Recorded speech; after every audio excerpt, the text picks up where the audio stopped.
What is the potential of this crisis for the emergence of a 21st century economy? I'm Shinta Oosterwaal, economist and executive team coach, and I'm asking forward thinkers, seers and doers, what now?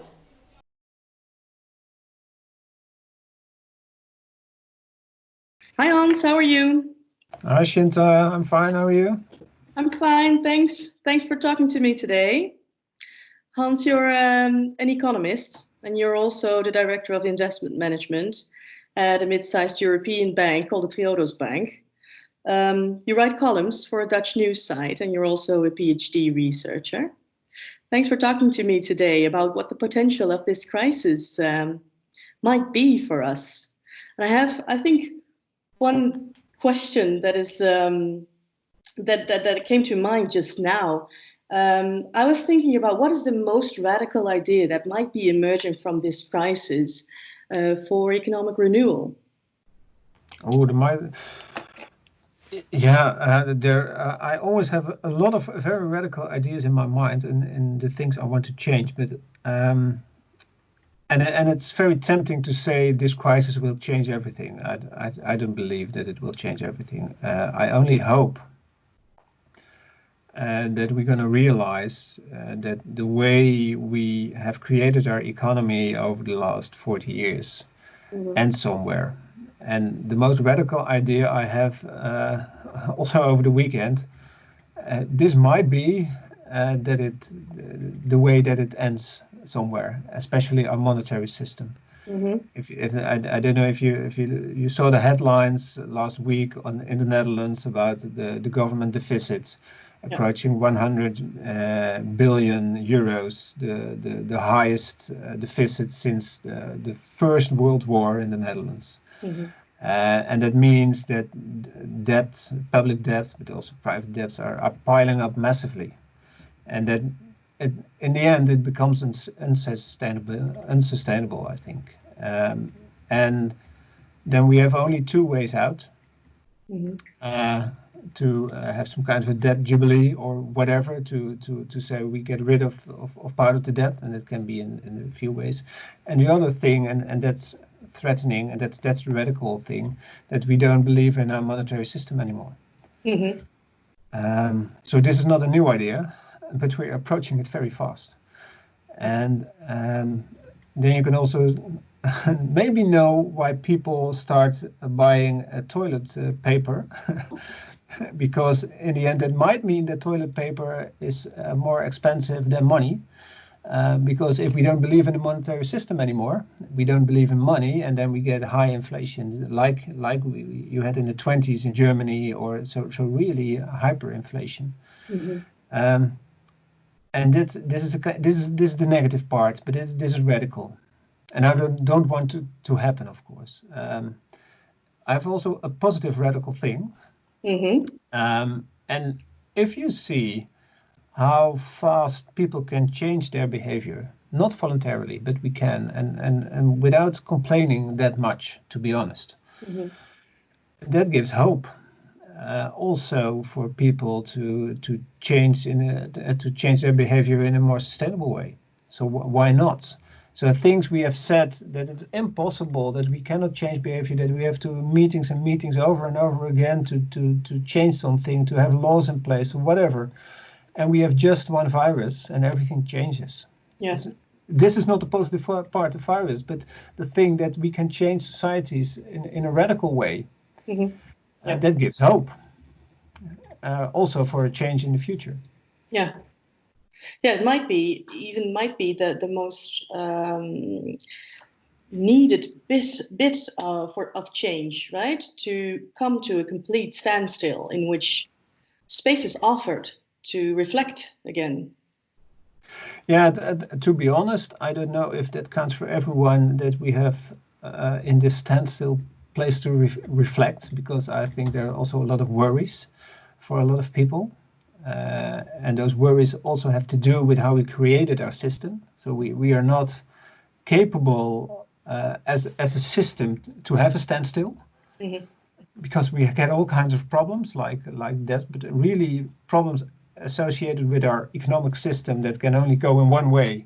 and that's go very fast to grow. And if we don't grow, we have a lot of problems. Um, but if we have the time to reflect, and sometimes we have, um, then I think a lot of the people realize that having a more quiet life. So if you're secure of your income, but if you have a more quiet life, not staying in the traffic jam or in an overcrowded train to your work, does have its benefits. And that's also what we know from the economic literature, that people don't value jobs per se. They value social interactions, which we miss for a part, but also they really enjoy having some kind of rest and reflection. And if we can learn from that, the rat race of ongoing work and pressure, also social pressure, we can relieve it ourselves. That might open a door also to a transformation of the economy. But this is very distant, uh, but it starts with reflections. Maybe it does. Yeah. A little over a month ago, I think you said in a Dutch newspaper that if it was you to advise the people or the government, you would say, let's give all citizens a basic income, and then ask them the question, how do you want to contribute to society? Yeah. Is that still your opinion a month later? Yeah, I think what really would help, because that's the insecurity we have right now, if you uh, if you are able to say to people at this moment in time, when the government spends really a lot of money and pays it to companies who do exactly the same as they did before, so you don't get any change. But if you change that and say we have 100 billion euros and we give them to citizens as a kind of basic income or temporary basic income, and say how do you want to live your life? It's the same way as Piketty said in his last book. Um, uh, you give every person of 25 years old 100,000 or 120,000 euros, and say what you can do what you want with it, education or go to work or buy assets or whatever, but you can choose yourself, and also in the end how to contribute to society. Yeah. Then you change the perspective for a lot of people. Then Yeah. you don't have to. Then you don't have to work you don't like, but you can change, and you can also you open up the space, the public space of contributing to society. So you something we miss right now. So we have the private space, we have markets, we have jobs, and we have the public space, but we miss in between the commons. So the space where we can decide ourselves what to do, how to contribute to society, to our neighbors, to create ourselves something. And that was, in the distant past, that was normal. We only had the commons. Um, and now we feel like, and you see it more and more emerging also in the literature, the economic literature, the social literature, that we miss something there. It's not a solution of market against the state, or we have to choose between those. It's somewhere in the middle, in self-organization, but we can only get there if we have the means to decide ourselves. So that was behind that argument. Yeah. Giving people money, give them then security, and let them decide themselves what to do. And then you can hopefully create a more positive, more inclusive society, not by spending a lot of more money, not by public money or public institutions creating. You know it in the Netherlands. We have a lot of initiatives, governmental initiatives to create better neighborhoods, but that doesn't work in the end. People have to do it themselves and to see the value of it for themselves. What would be crucial for us as citizens to decide for ourselves what prosperity is, maybe? Yeah, that's also part of what's beneath it, and also what you see right now. In the last, let's say, 2 generations, prosperity changed from having a good life, being healthy, having enough food, towards material well-being, economic growth, profits, as the center idea of what we think is prosperity. And it's not to blame anyone, but it's what we have done in societies, in Western societies, but also in emerging markets over the last 80 years, I would say. It started in the 30s. It started with the invention of economic growth as how we measure it, but also how we judge companies and countries on their success. And it was very relevant after the Second World War, because then prosperity was about having food, having a home, having a job. But we're now in the luxurious position that that doesn't count anymore. Because as a society, we have material well-being enough. We can talk about inequality, of course, that is not spread evenly, but we have enough. So it's about a redistribution. And economic growth doesn't say anything about how we're going to distribute things. But more importantly, it's about do you have social relations? Are you healthy? Are you happy with who you are and what you can do? Do you have the freedom? Do you have security? That kind of things. And if you want to create in a society more prosperity, more well-being, then it's not about more profits or more economic growth. Then it's about how you live. What is the reinvention of the good life? That's the main topic, and that has to do with making your own choices as a person. So that's not to say, and I must be very clear on it, it's not to say that we must not want to achieve something. I think part of prosperity for a person is that you want to have goals. But those goals doesn't always have to be more money or a better job. They can be broader than that. That's what we also know from history. And if we are capable of materializing, so making it less material, so not only about materials, so products and stuff, but also about how you are as a person, your relations to other persons, then we have a different society in the end. So it all links to each other, how you can see a society. And but it's very important not to judge that material well-being is wrong per se. No, it's not wrong. You want to live in a nice house. But if a society is driven only by material well-being, and we see that in how more unequal a society is, the more important is status connected to material well-being. But in more equal societies, it's less about material well-being, and it's easier to create that space for prosperity in a broader sense. It might also have to do with an emotional adult, becoming emotionally adult, to really know what you need in life instead of what you want in life. I think a lot of materialistic thinking is based on what we think we want in life, and maybe we confuse it with what we need in life. And I completely hear you in saying we don't need to judge it yet.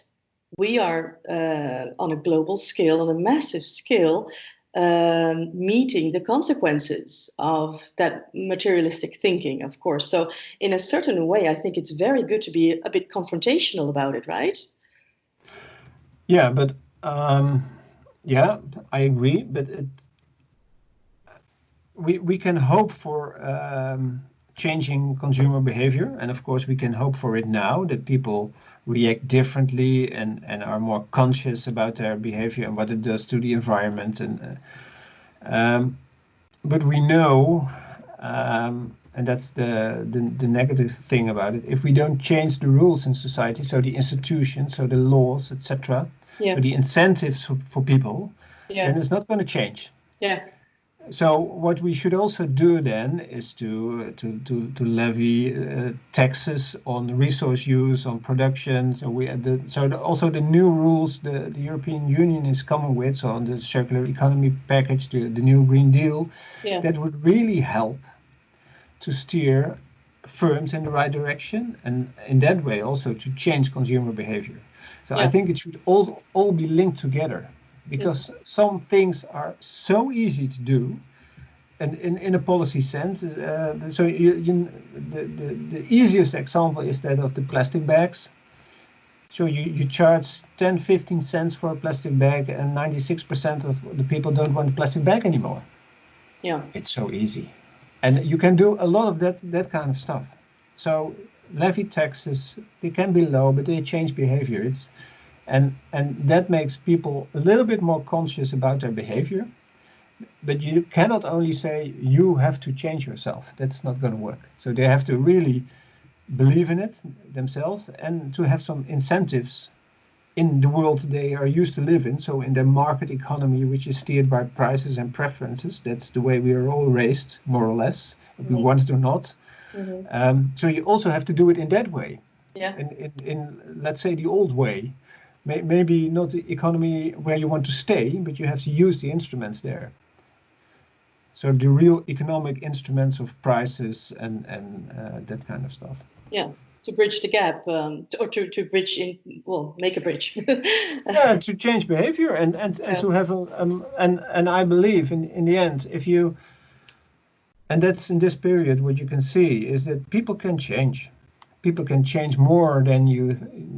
If nothing happens, if you don't have any external shocks to our society, everything stays the same, and change is very difficult. But if we have an external shock, no matter what, in this case it's a pandemic, use that shock to change, to nudge the behavior, to let people realize you can change. Yeah. Then it's easier. When you say this, who are you addressing?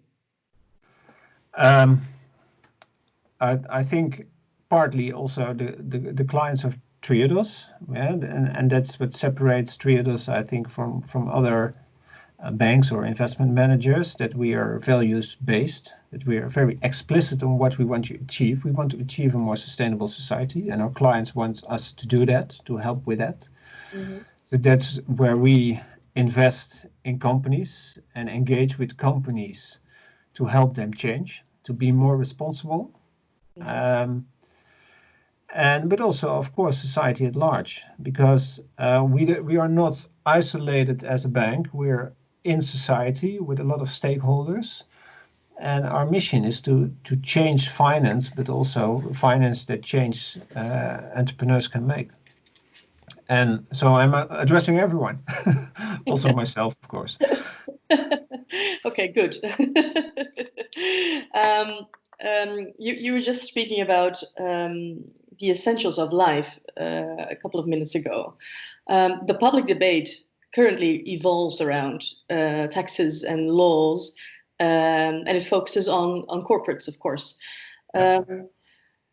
How can we integrate the question, a more fundamental question of how to live a good life, in this public debate as well, so we can address indeed those corporates, but also address the consumers? Yeah, and maybe there's, I think, what we see now happening in the public debate, it's about the corona crisis and the most acute problems. How should we help firms with liquidity, also stock listed firms, giving them a lot of money to survive this crisis? I can completely understand that. But in essence, keeping the same economy as we had, preserve that one. So not changing everything. That's what we essentially do with the policies. So I think the first step would be, in that discussion at this moment, to show policymakers, but also those companies, that it's really short-sighted to help some companies to survive this crisis, because in the end you don't maybe want them to survive. And that's not a discussion, that's not even a discussion about sustainability, that's also a discussion about risks and about future generations. What you see now is that some economists and policymakers said, no, it's only about the crisis and we don't want to bother this with change. This discussion is about surviving of companies, and change, we can do it otherwise, or we can levy taxes, or we can make it more sustainable, but that's another program. That's for later on. Mhm. And that's not. Because every interference now, which costs, like I said before, a lot of money, Mhm. is money paid by future generations for their economy. Mhm. So every intervention of the government to help companies should also be directed in the interest of the future generations. And then we have a discussion about climate change. We have in the Netherlands, we have a law on the reduction of carbon emissions. We have an idea of a circular economy in 2050. Mhm. So if you interfere as a government now in a crisis, you also have to look at your long-term policy program you have and you have agreed upon as society or as world society, like the Paris Agreement or the UN Sustainable Development Goals. Yep. And that discussion, which really starts, is now happening in every country, Mhm. should be broadened. And not only by saying this should be different, no, this just doing what we promised future generations to do. It's nothing new. The only difference is we now have to spend a lot of money, so we can now change things. Yeah. And I think it starts there. And then, of course, the discussion comes, but yeah, but it's about jobs and it's about people losing their security. No, and I think, no, it's not. If you have all that money, you can choose who to give it to. Like I said before, you can give it to companies, and Mhm. you can give it to the vested interests, Yeah. or you can give it to the people and help them bridge their indeed their joblessness and trying to get in, or you can fund startups to create a new economy. You have all kinds of choices. So it always starts every discussion not um, it's not some economists believe or policymakers it's just like plumbing. So we have a mechanism and we need to fix it. Mhm. It's a kind of machine and we need to fix it. And it's nothing about ideology or politics or beliefs or creating a new. It's always every intervention in the economy, in society has to do with what you want to achieve, with your own values. And if you don't recognize that, you don't have any discussion on it. Mhm. And what I see every time again, especially at this moment, that people don't want to have the discussion now. And why they don't want to have the discussion is that then it becomes very clear that they don't want to change the economy. And so that's not your the answer to your question about the consumers, but it's before that Mhm. that you need to have a discussion because this is this is a once in a lifetime opportunity to recreate our society. Because in 1 year we see the debts piling up, we spend a lot of money, and we don't have any chance to spend it again. Yeah. And then we can start a discussion of changing the values of consumers. But then I know what the response of governments will be.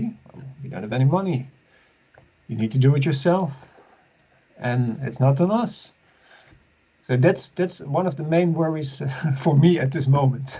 Yeah. How gonna a public discussion about the values and the society we want to have? Not over 10 years. No, it starts right now. Yeah. Well, in that sense, in the beginning of this conversation, you mentioned that the negative radical idea would not to believe in our monetary system anymore.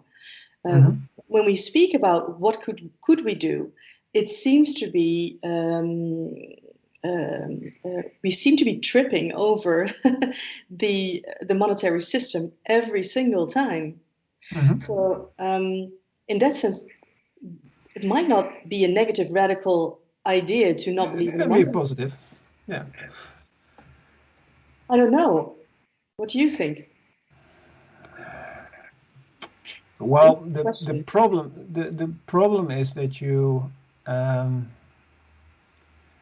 you don't want it to explode in What? your face. The monetary system, the economy, Hmm. that it totally breaks down, and that's a worry Yeah. because we know it from history. I don't want to scare you, but we know what happened before World War II. So we had real problems in our monetary system in Germany, and it exploded. And then so what? what is the main danger at the moment in Europe, but also in the US, is extremism, Yeah. feeded by mistrust in public institutions, and in the end, by a monetary system that doesn't work anymore. And you don't want to have that explode in a completely uncontrolled way. And that's my fear. If Yeah. you see what's happening now in what central banks are doing to to to ease the stress in the monetary system, and to also to let vested interests, so the capital owners, not suffer from this crisis. So we see since the beginning of April, we see stocks markets going up while the news on the real economy is becoming worse and worse. Yeah. Um, that's crazy. And that all has to do with intervention of central banks, and they cannot do anything else because then it's going wrong. Yeah. And what's happening there, the balance sheets of central banks are exploding. And in the end, it's us who are the guarantees for the balance sheets of central banks, so trillions of dollars on that. And who's going to pay that? Mm-hmm. And if we cannot control that, then we lose trust in it, and then it becomes that's the real negative part. But we can control it if we do something useful with that money. So not giving it to everyone who comes along, but giving it to a real transformation in the economy for future generations. Yeah. And that's part of a discussion, as you know, which is very hard, Yeah. because that requires that we are going to sit back, reflect on all the things we already have planned, but then said, oh, it's 2050 or whatever. No, it's now, Yeah. and we have to act now on that, and then it will be positive. If we use that money in a like we always said at Triodos, we want to finance the real economy. We Yeah. don't want to finance finance. We don't want to finance financial markets. We want to finance real projects which mean something for real people. Yeah. And that's not happening at the moment. So that's the worry. Yeah. Yeah. Would a strategy like that be accompanied by a degrowth strategy? Could be. Yeah. I think degrowth it's very hard um, to it's what I said before.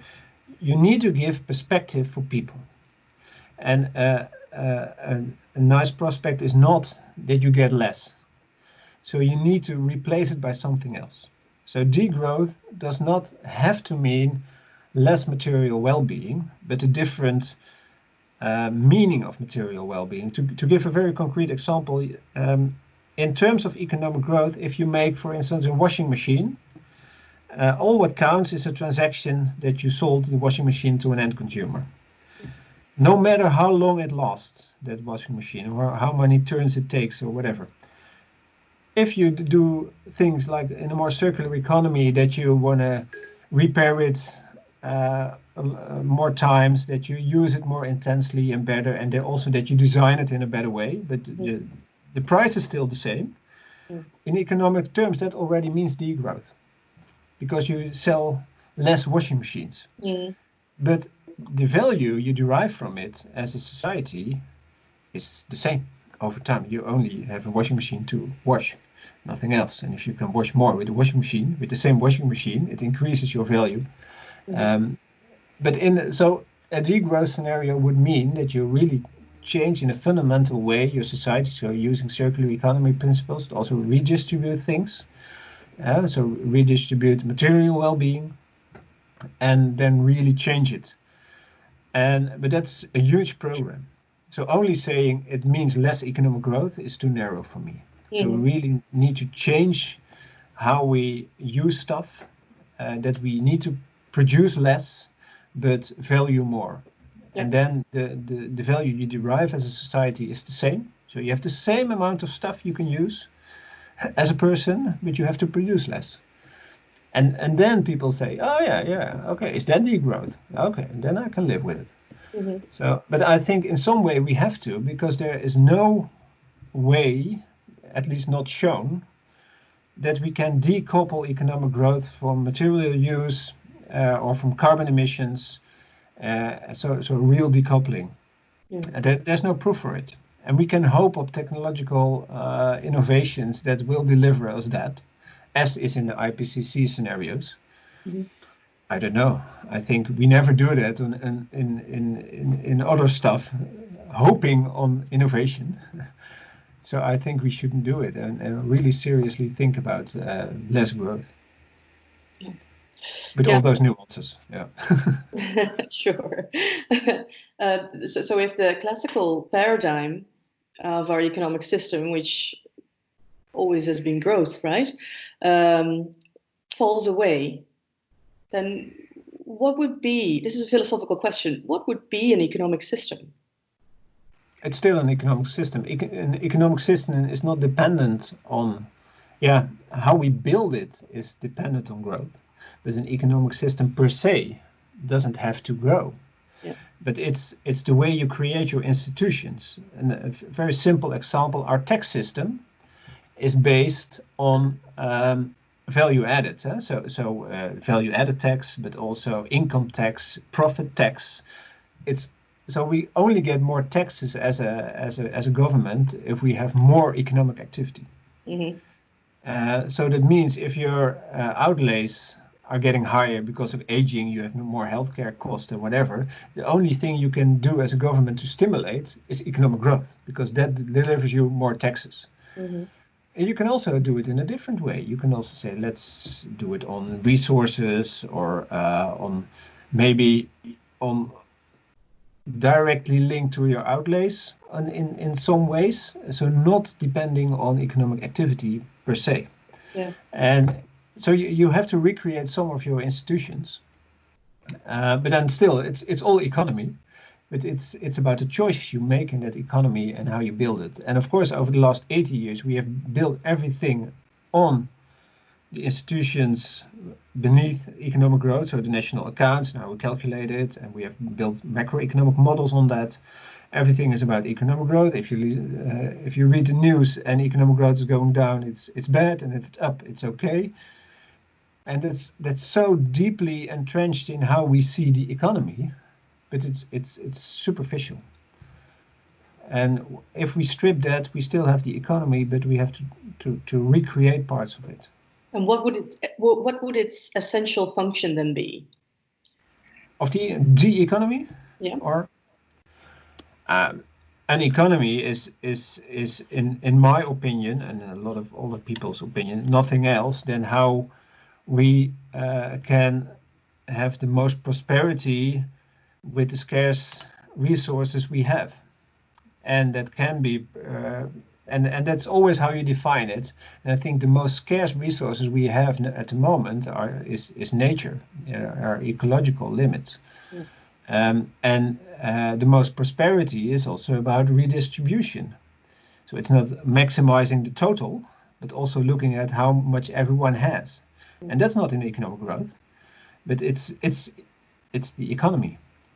And that's more and more people, and also more and more economists, realize that. So economy is not isolated from the environment, from the ecological system. It's part of it. And if you realize that, the economy is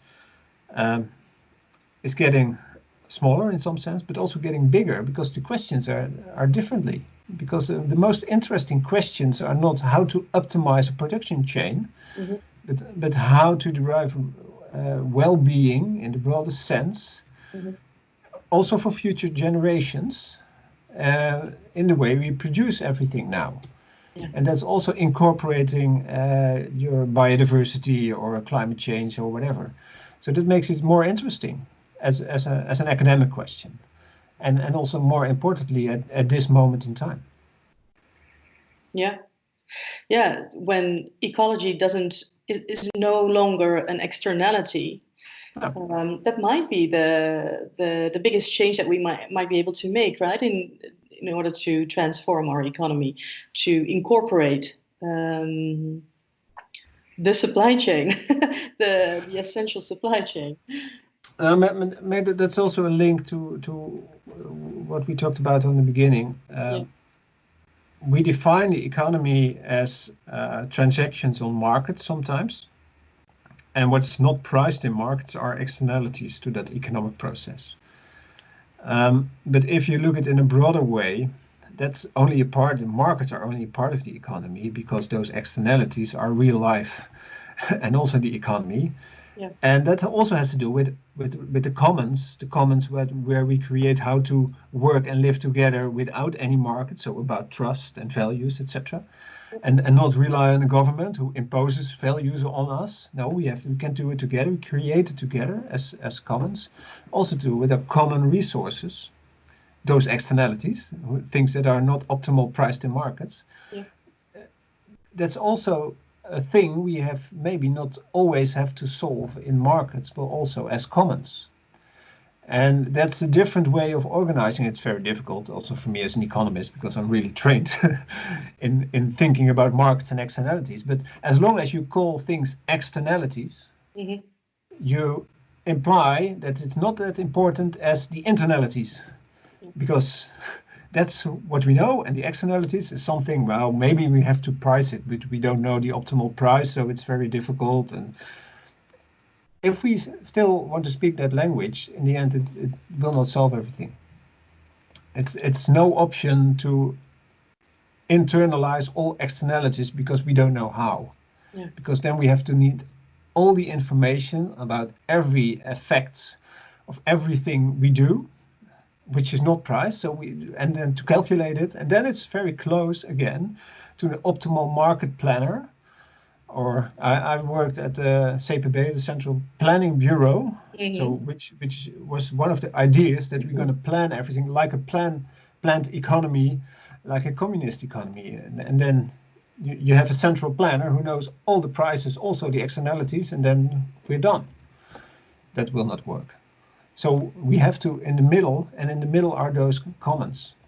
Yeah. We have our values, our beliefs, trust in each other, and also our responsibilities also for future generation, and that has to come back a little bit. Mm-hmm. Yes, and that's a really interesting. Well, let's say there's a divide. You mentioned the commons. Also, you and myself, we've been advising for years within our economic paradigms. So from our economic paradigms, which are classical, for years I've been advising other countries about their international trade and thinking in economic development in a certain way, and of course with the best of intentions.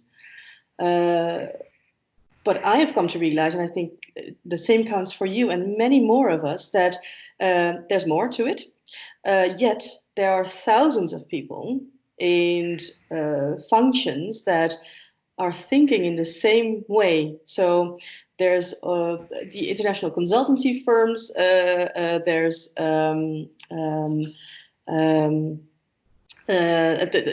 policy, people that work on policies, people that work in banks. We all have embraced classical economic thinking. So our everyday activity stems from that classical economic thinking. So there's a responsibility, I think, for us as professionals to radically change our professional behavior as well then. Am I making myself clear? This is also a very philosophical question here. Yep. How do we go about it? It's very difficult because people, if you start that kind of discussion, it's never to judge for me. But what we had a discussion with Kate Rayworth, I think 2 years ago when her Donut Economy book came out. The reactions in mainstream media in the Netherlands were kind of fierce from some professors and economists who said, that's bullshit. And that's a thing you don't want to have. You want to have a dialogue together, explaining this is the problem at hand, how we're going to solve it, what ways are there to look at it. But what I often feel is that a lot of, like I said, mainstream trained economists, I'm also really mainstream trained, I would say, using macro models for a lot of time, but they say that you're not practicing right economics if you look at it from a different way. And I think that's not a good discussion. You want to have an open discussion, realizing, and that's also a difficult one, that even on mainstream economies, economics, there are real values behind, beliefs in a certain system, and they say, no, it's value-free. No, it's never value-free. Economics is never value-free. But that discussion, that's the hardest discussion you have.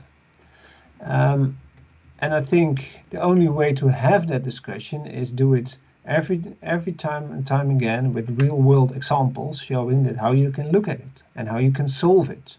That's also what we want to do at Triodos, solve things like investing in companies on a value-based way. So showing the impact of companies, not saying it's about financial return. Yes, it is of course about financial return, but it's about the total return. So the risk return impact. So what's the impact of the company? So change a little bit the narrative, the way you do things. Yes, and sometimes being really radical, but not in discussion to my colleagues, my colleagues, economists. And also not radical in discussions with the risk department at Triodos or whatever. You have to, in some sense, have to be mainstream to be accepted and to have impact. And if I'm always out there in my own world, then you don't have any impact. So for me, that's always the trick, trying to be as close to the mainstream that you have a conversation and try to raise the right questions. And sometimes I fail and sometimes I succeed. It's... So within the system, you can make the impact to change the system, is what you're saying. Yeah. Yeah. If you were talking about, when you were talking about the commons, which is a little bit outside of the system, right? The commons, they organize themselves right themselves, as if we were not the commons. So would that be the area where the real change then can come from? Like I said in the beginning, you have to create space for the commons, and that has to do with institutions. Yeah. If you don't do that, that remains really only grassroots movements, people trying to change without the system, out of the system and not within the system. And in the end, you want to have it also incorporated within the system. So in the end, I believe yes, I'm an economist, you really need markets and prices and whatever. Yes, you need a government. I'm not a socialist, so not everything to the government. So and you need space in between. And I think that's the way we should move forward, especially now, to create that space for people to act on their own values and their own behavior, and be rewarded for that also in a financial sense. And it can be by basic income, can also be another way. You have a lot of options. So I want to really to get away from being radical that it should be only the one way or only the other way. It should be somewhere in the middle. Yeah. But the middle is different than where the middle is now. Yeah. Where will be the middle? What we definitely see changing at the moment is that the middle will be a little bit away from the market, from only the market as a solution, like we started in the 80s, in more in the neoliberal sense, that the market is the only way, the only solution. And it should definitely not be a real socialist movement, that all the solutions must come from the government and we look at the government for the solutions. No, it should be in the middle, in the sense from the social, for the social entrepreneurs part, and also from the climate solutions that you have. So not only social enterprises who only do things government don't do anymore, like you see sometimes, but also from the ecological sense, people coming in with new solutions, with also new cooperatives or collaborating in. So a lot of other forms of organizing that will be much richer and something we did not touch upon, but more resilient in a way that you create an economy that is in the end more resilient with also different forms of organizing. Mm-hmm. That will be the middle, I think. Mm-hmm. Mm-hmm. What does resilience mean in your story? Yeah, that's what we not discussed up till now. But one of the things we see, of course, in this corona crisis, that our economy, that our system cannot cope with such a crisis. That it's so efficient, so specialized, so market oriented, that if such a crisis hits supply chains, that companies don't have the balance sheets to cope with it, that supply chains are not resilient, that whole industries fall down because they don't get the things delivered. So resilience in a few aspects of our economic system, and that's very simple. If you have risk models uh, made out of the data of the past, and you didn't have such a shock, it only costs a lot of money Yeah. to take account of it. Yeah. So we have to, in this, so financially, but also socially, we have to create a more resilient system. So this is another side way, but it's another part, and it also has to do, like in nature, with different forms of organizing, different, like in nature, different species. Some survive, some don't, depending on the weather, depending on coincidences. And if you make it very specialized, so monocultures, we know it from nature, doesn't survive in the long run.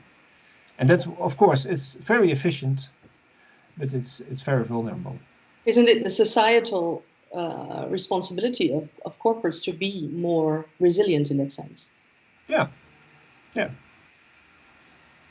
And that's yeah, yeah, but it's a discussion now also, what kind of support do they get, and to what extent do they get it. Do they earn it, in the sense that they didn't do anything wrong in the last decade or whatever. So yeah, of course, that's a discussion, but that's, with hindsight, I cannot do anything with it. It's only a foresight. What do we expect from companies? Yeah. And then in the end, it's also about what rules do we have. Yeah. So maybe we should make some different rules about tax deductibility of loans, or so that it's cheaper to have a better balance sheet, a more resilient balance sheet. So Yeah. it's very easy to judge companies about their behavior in the past. Yeah.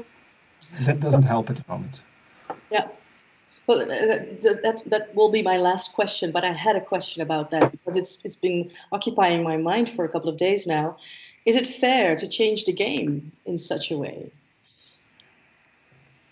Um, not in hindsight. No, only in looking forward. Um, so it's it's very easy to say, you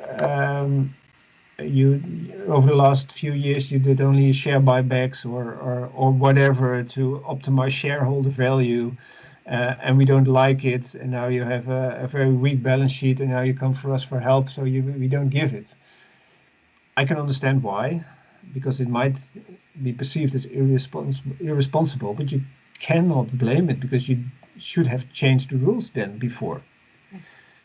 What you can do then is looking forward, saying, if you get the state support, then I don't want you to pay bonuses, to have share buybacks and that kind of stuff. So you can change the rules going forward, but not going backward. Yeah. Another thing is, if you're going to support companies which you think are unsustainable in the long run, oil companies, maybe airlines, yeah, then you can change. Then you can put extra guarantees, or things to it, to ask from them to become more carbon neutral or whatever. And then you can try to gear a transition in that respect. But Yeah. that's only going forward, not Yeah. going backwards. It doesn't make sense. All right. So Hans, we've touched upon a lot of things. I think there's still more to discuss. Yet I Always. think yes, yes. Yet I want to thank you for your time. Thanks for talking to me. Thank you. Bye Bye. bye. Bye.